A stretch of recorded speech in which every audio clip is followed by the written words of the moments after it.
Mapagpalang araw. Ito po ang inyong kaibigan Jesus, Brother Manny Bautista. Dito po tayo sa Deca Mall, sa may Tondo, Manila. Halos sa naman ito, barangay 99. Hindi ako magkakamali. Nagsishare po ako sa inyo ng salita ng Diyos mula po sa Biblia.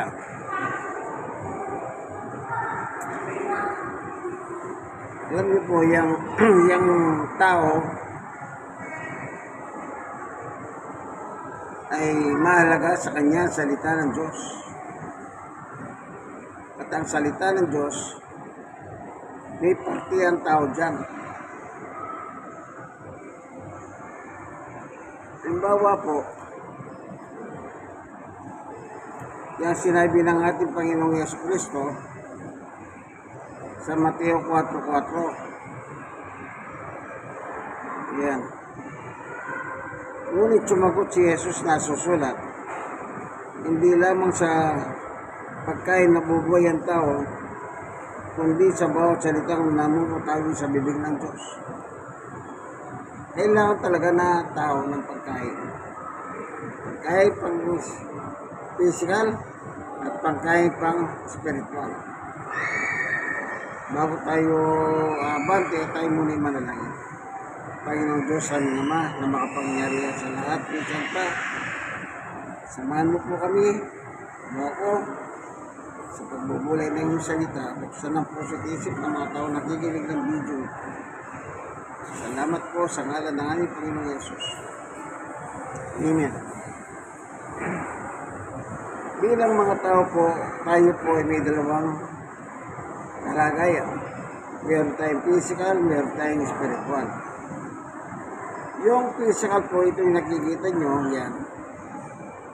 Kailangan talaga natin kumain ng pagkain araw-araw para manatiling malakas ang ating physical na pangangatawan. Pero huwag niyo pong kakalimutan, meron tayong the other inner body, yung panglabas na katawan. Walang iba kundi ang ating kaluluwa. So yung kaluluwa natin na yun ay nagkangailangan din naman ng pagkain. Ito'y walang iba kundi ang salita ng Diyos. Kaya na sinabi ng ating Panginoong Yesu Cristo dito sa 1:63, ang Espiritu ang nagbibigay buhay, hindi ito magagawa ng laman. Ang mga salitang sinabi ko sa inyo ay Espiritu at buhay. Ano daw po yung salita ng Diyos? Life giver. Espiritu, nagbibigay buhay. Yung salita ng Diyos. Hindi natin siya nakikita. Hindi na natin siya nakakain. Kaya kumakain tayo pagkain. Pero kapag nakakapaginig ka ng salita ng Diyos at pinapapasok mo sa loob ng iyong puso, pinakakain mo po ang kaluluwa mo. Napaka-importante po nito ang salita ng Diyos. Kaya sa panahon ni Apostol Pablo, hindi po siya naiyak mangaral. Hindi niya kinahiya pangaral mo. Tingnan natin yung sulat niya sa Roma 1:16. Anong sabi niya? Hindi ko ikinahiya ang salita ng Diyos o mabuting balita tungkol kay Kristo. Hindi niya kinahiya.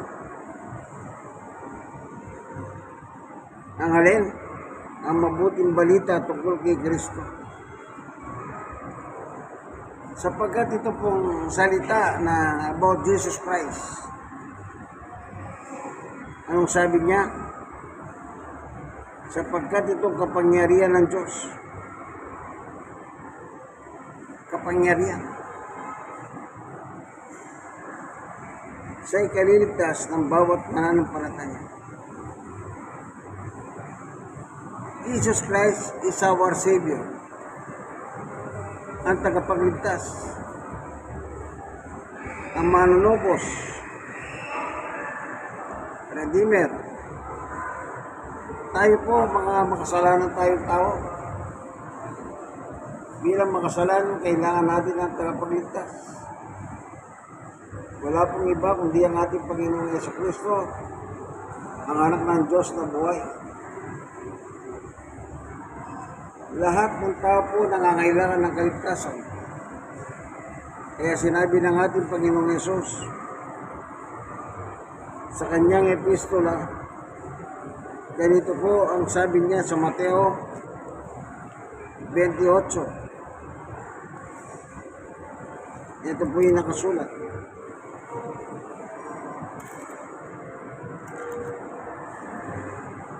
Ang sabi niya,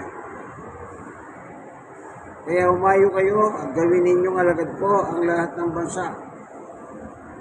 Bautismuhan ninyo sila sa ngalan ng Ama at ng Anak at ng Espiritu Santo. Verse 20. At turuan sumunod sa lahat ng ipinag-uutos ko sa inyo. Tandaan ninyo, ako'y laging kasama ninyo hanggang katapusan ng sanlibutan. Kaya ang atas ng Panginoong Yesus, puntahan ng mga tao sa bawat bansa. Pangaralan. Ipangaral ang salita ng Diyos sa kanila. Para magtamo ng kaligtasan, maging alagad ng Panginoong Yesus sa mga tao. Ibig sabihin po, nasabihin ng Panginoong Yesus ito, hindi po alagad niya ang mga tao. Kaya ang gustong mangyari ng Panginoong Yesus, ang lahat ng tao maging alagad niya, maging tagasunod niya. Ikaw kaibigan, nanonood ng video nito, nakikinig ng video nito, gusto mo ba maging alagad ng Panginoong Yesus? Gusto mo ba maging tagasunod ng Panginoong Yesus? Yan po ang gusto niya eh. Lahat tayo, maging alagad niya. Kahit anong itsura natin, anong kulay natin, ano man ang estado sa buhay. Dito hindi pinag-uusapan mayaman o mahirap. Ang pinag-uusapan, gusto mo ba maging alagad niya, kaibigan? Tanggapin mo si Jesus sa iyong buhay. Kaya ng kanya sinabi, halimbawa, si Apostol Pablo. Tingnan niyo po ang dulot ng pangangaral. Dito po sa Gawa 26. Ito po. Sa verse 12. Yan pong layunin ng pagpunta ko sa Damasco. Taglay ang kapangyarihan at pahintulot ng punong paring saserdote. Kasi, nang katanghalian tapat habang kami naglalakbay, nakita ko po Haring Agripa ang isang matinding liwanag mula sa langit, maninip pa kaysa araw. Nakasisilaw ang liwanag sa paligid namin magkakasama, 14. Kami pong lahat ay nasubasob sa lupa at narinig ko ang isang tinig nagsasabi sa akin sa wikang Hebreo, Saulo, Saulo, bakit mo ko pinag-uusig? Ikaw na rin ang nasasaktan sa pangimagsik mong iyan, para kang sumisikat sa tulis. 15. Tinanong ko, sino po kayo, Panginoon? At kanya sinabi, ako si Jesus na iyong pinag-uusig. 16. Tumindig ka, napakita ko sa iyo upang ikaw ay subuin, magpatuto ka tungkol sa mga nakita mo ngayon at siya'y pagkikita ko pa sa iyo. 17. Ililigtas kita sa mga Hudyo at mga Hentil na pagsusubuan ko sa iyo.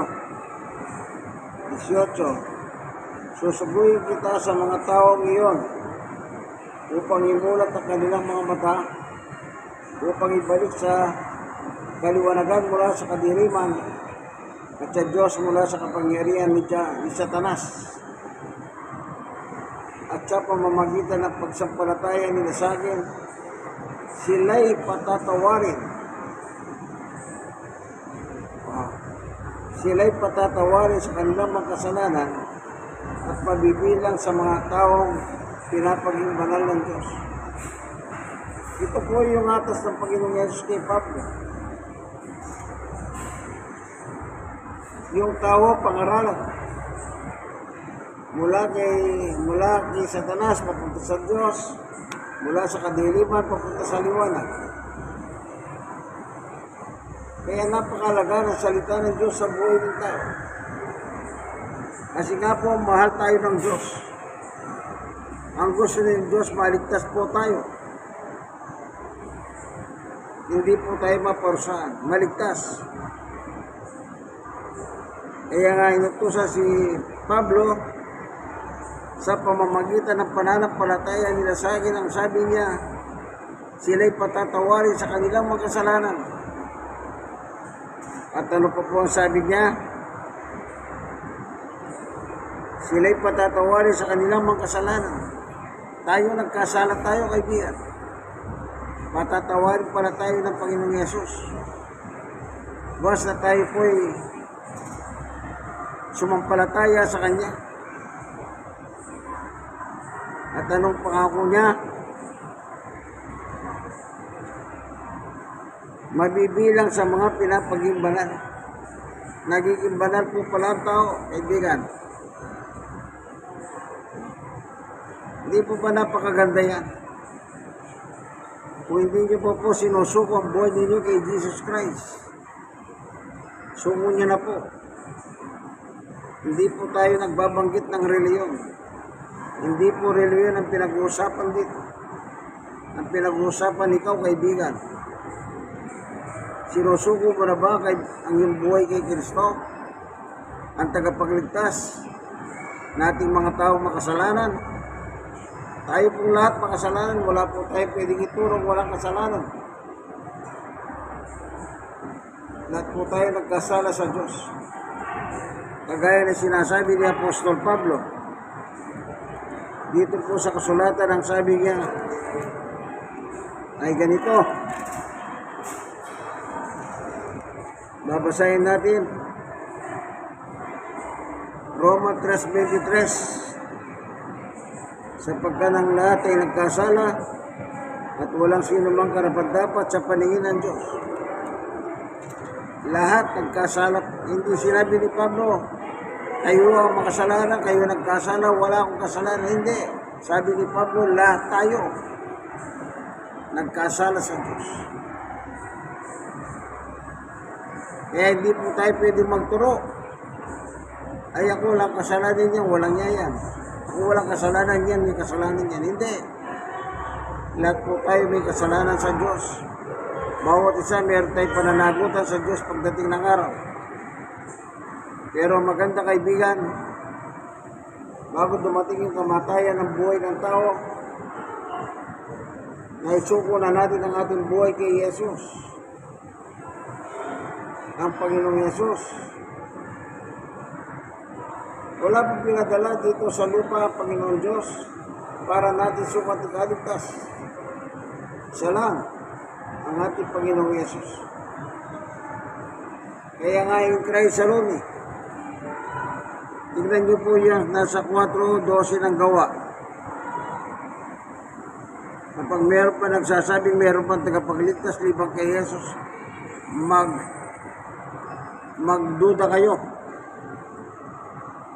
Magduda kayo. Ito, babasahin natin. Yan po. 4:12.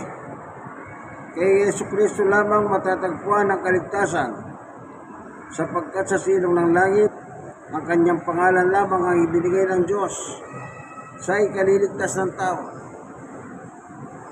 Ibinigay para maligtas ang tao sa pamamagitan ng pangangaral, pagkikinig.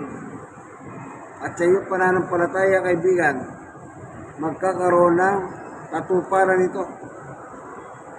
Sabi po sa Roma 10:17, kahit ang pananampalataya ay bunga ng pagkikinig, at makakapaginig lamang kung may mangangaral tungkol kay Kristo. Maliwanag po, magkakaroon tayo ng kaligtasan, kaibigan, sa pamamagitan ng pagkikinig. Anong pagkikinggan mo? Salita, aral ni Kristo, Jesus. Maliwanag po ang sinasaad ng Biblia. Kaya sabi ni Pablo, hindi ko ikinahiya ang mabuting balita tungkol kay Kristo, sapagkat ang Kristo po hindi kinahiya ni Pablo.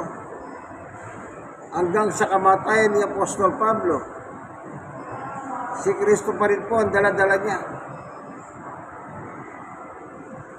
Mamatay siya po siyang Kristiyano, kasi hindi niya kinahiya ang ating Panginoong Yesus. Tandaan mo yan, kaibigan. Kailangan natin ng tagapagligtas. Wala pong iba kundi ang ating Panginoong Yesus. Tignan naman natin si Apostol Pedro. Unang Pedro 4:16. Ngunit huwag ikaya ni naman kung siya'y maparusahan dahil sa pagiging Kristiyano, bagkus magpasalamat siya sa Diyos sapagkat taglay niya ang taguriang ito. Anong sabi ni Apostol Pedro? Hindi tayo dapat mahiya. Hindi tayo dapat mahiya. Simulan natin sa 2:14. Mapalad kayo kapag kayo inahalipos na dahil kay Kristo, sapagkat sumasa inyo ang dakilang Espiritu ng Diyos. 15. Huwag nawang mangyari maparusahan ang sino man sa inyo bilang mamamatay tao, magnanakaw, salarin, o mapangimasok sa di niya dapat pangimasukan. 16. Ngunit huwag ikayanin naman kung siya'y maparusahan dahil sa pagiging Kristiyano. Ibig sabihin po, taglay mo si Kristo pag Kristiyano ka. Kaya hindi po natin dapat ikaya ang pananampalataya kay Jesus. Hindi po pinag-uusapan dito ang reliyon. Ang pinag-uusapan ikaw, kaibigan. Okay ba pananampalataya mo kay Jesus? O hindi? Kailangan, habang nabubuhay ka dito sa lupa, masigurado mo na. Masigurado mo ang iyong kaligtasan, kaibigan. Sapagkat lahat tayo mananagot sa Diyos. Hindi po pwede ang pananagutan ay pamilya, hindi. Ang pananagutan sa mga kasalanan ay kanya-kanya. Kanya-kanya tayo magsusulit sa Diyos pagdating ng araw.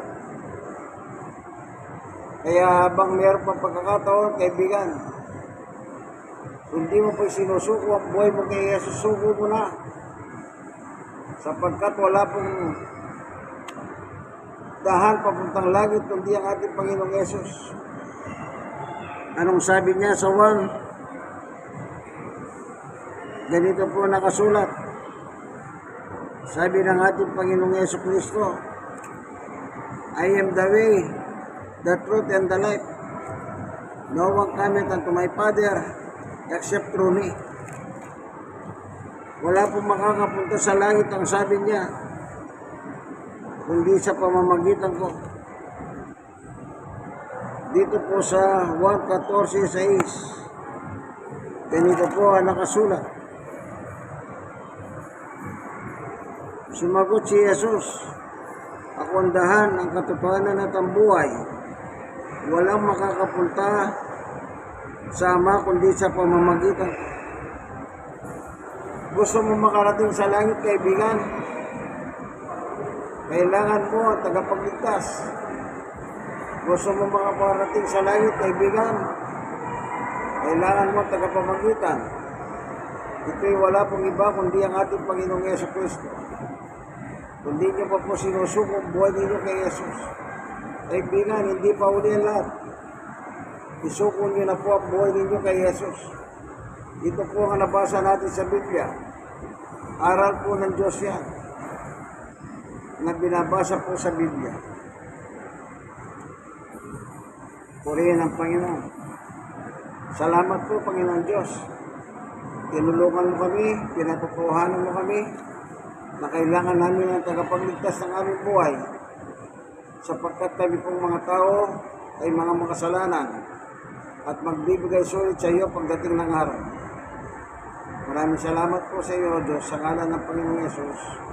Amen. Hindi po kaibigan ni Jesus, Brother Manny Bautista. God bless us all. Nawa, meron kayong natutunan, merong naiwan sa inyo, kaibigan. Ang akin lang masasabi, mahal ka ng Diyos. God bless us all. Bye.